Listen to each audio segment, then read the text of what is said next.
Right now, an AI agent is buying stocks. Not on your orders.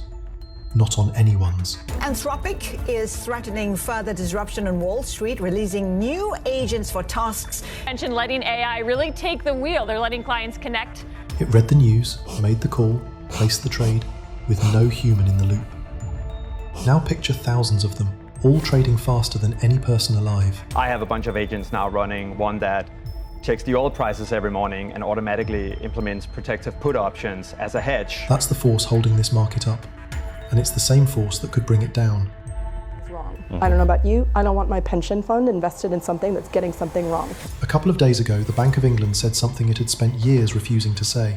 The rulebook it uses to keep markets safe was never built for this. No clean way to hit the brakes. And here's why that's yours to worry about, even if you've never placed a trade in your life. If you own an index fund or a pension, you already own the stocks these machines are pushing around. You're exposed right now, even if you didn't have to do a thing. I've watched machines break a market before. I sat and watched $1 trillion vanish in about 15 minutes.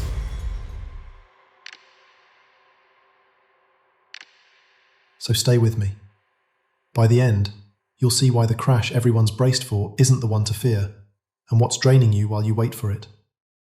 Before we continue, if you want more videos that cut through the market hype and show you where the money is actually moving, subscribe, because that's exactly what this channel is built for.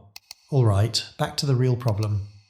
But before we start, my name is Martin. I don't work on Wall Street, and I don't run anyone's money but my own. 2008 taught me something expensive. You don't survive these markets by being the smartest person in them. You survive by understanding what's moving your money and staying calm when everyone else is running for the exit. This video is about the newest thing moving it, a system that decides on its own at a speed none of us can match. Right, so before we get to the crash bit, we need to understand what actually changed. Because computers trading stocks isn't new. Algorithmic trading has run the show for years. There's nothing new under the sun. We have in fact been using so-called basic AI or weak AI since the early 1980s. So for some of us who were around back then, it's very reassuring. Financial markets being so stable since the 1980s. But the new thing, the big thing is, can we use generative AI? We just had the World Economic Forum with every management consultancy and bank saying that this is going to be the new thing that transforms all of our lives. But will it? Around about 60 to 75% of all equity volume is already algorithmic. And that famous line about 2% of firms doing 73% of the volume, that's actually from back around 2009 and 2010. These days, the high-frequency share has increased significantly, with a handful of firms like Citadel Securities and 𝗪𝗡𝗠 doing most of it now. And those figures are projected to almost double in the next couple of years. But here's the thing, that old stuff is rule-based. It's a dumb robot following orders. If price hits X, sell Y. If the market drops this much, stop. Think of it like a thermostat. It doesn't think, it just reacts to a number you set. The new stuff is completely different, and this is the bit that's got the Bank of England spooked. These are decision-based agents. You don't give them rules, you give them a goal. And then they go and decide how to get there, chaining actions together, reading news, reading sentiment, executing trades, all without a human signing off on any of it. How does it know which call strike? Do you have to implement that yourself, or do you just say, help me generate extra income by writing covered calls? You'll say, help me generate, and it will ask you some questions maybe about risk and a few things, and it will lay out a couple of options for you. And then you typically have to boil decide everything down to like 3 options, and then you pick the final one yourself, but then it implements the strategy for you, so you never have to sit there and buy it at any point in time. And here's the scary part, right? They have memories. They remember past interactions, so their behavior drifts and adapts, which means you can't audit them the way you audit a simple rule. Remember that, because it comes back to bite us later. The Cambridge Centre for Alternative Finance found around 52% of finance firms are already running these agentic systems. Mostly boring stuff for now, research and admin, but the door is open. And now, hold that thought, because we need to go back to the last time the machines got loose. May 6th, 2010, afternoon in New York. One big trader kicks off an automated program to dump 75,000 futures contracts, about $4.1 billion worth, with no real controls on price or speed. And then the algorithms start doing something genuinely stupid. They begin passing these contracts between each other, faster and faster, like a game of hot potato. The volume looks massive, so everything looks liquid and healthy, but there are no actual buyers. The liquidity was fake. And on top of that, a trader over in London was spoofing, placing huge fake sell orders to spook the market, then cancelling them. So the real algos panic. They misread the whole thing and start dumping. In about 15 minutes, the Dow drops nearly 1,000 points. Roughly $1 trillion in value just vanishes. Some individual stocks traded for a single cent. Others traded for $100,000 a share. Absolute madness. So can you explain this? Can I explain it?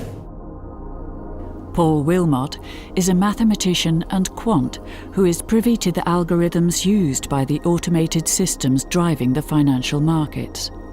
The thing that's sort of easier to explain is in the zoomed out scale.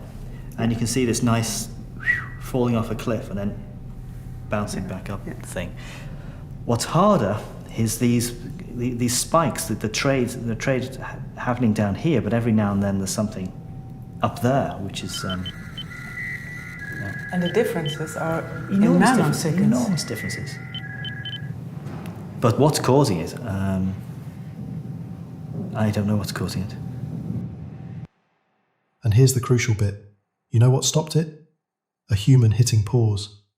They paused trading, the feedback loop broke, and the market came roaring back the same day. That's why regulators brought in circuit breakers, pausing a stock for 5 minutes if it moves more than 10%. Sound familiar? Regulators pinpointed a large sell order in equity futures as being the trigger for the abrupt drop in prices and the evaporation of liquidity during the flash crash. But any focus on S&P futures was forgotten as we saw further tech glitches affect the US market, like the Facebook IPO and the near failure of night trading in 2012. Because those circuit breakers were designed for humans reacting to a price trigger, not for a thinking, adapting agent that's already 3 moves ahead. Which brings me to what the Bank of England actually said, and why it's a much bigger deal than a normal warning. For years, their line was that existing rules were good enough. On June 30th, they tore that up. They said agentic AI is a difference in kind, not degree. The frameworks assume a human in the loop, and there is no longer a human in the loop. Their number one fear is herding. Because if everyone's using AI trained on similar data, chasing the same signals, they'll all bolt for the exit at the exact same millisecond. And NYU researchers put numbers on this in April 2026. They found the systemic risk is convex. In plain English, it doesn't grow steadily as more firms adopt AI. It grows faster than proportionally. Every new player makes the whole thing exponentially more fragile. Now stack this on top of how concentrated the market already is. The top 10 companies in the S&P 500 are now around 36 to 41% of the entire index. Nvidia alone is over 7%. Apple over 7%. That's the highest concentration in more than 35 years. So if the machines decide to dump the megacaps, they take the whole index down with them. And here's the part that genuinely gets my blood up. The regulators know. In April 2026, US regulators literally issued guidance that excludes generative and agentic AI from their standard checks, because the systems are too novel and moving too fast. The very agencies that are supposed to protect your portfolio are intentionally looking the other way. Some of these systems operate without any human in the loop. So what I want you to remember is that autonomy itself is equal to increased risk. And I'm going to put 3 exclamation points. And that's the issue. As autonomy increases, so do risks like misinformation, decision-making errors, and security vulnerabilities. Many organizations are still catching up with the generative AI risks, and agentic AI just amplifies them. They're not saying they've got a plan. They're saying, we don't have a rule book for this, so we're leaving it out. It's like the old line about catching Ferraris while riding a bicycle, except now the Ferrari drives itself, learns from you, and the traffic cops have openly admitted they can't even see the road.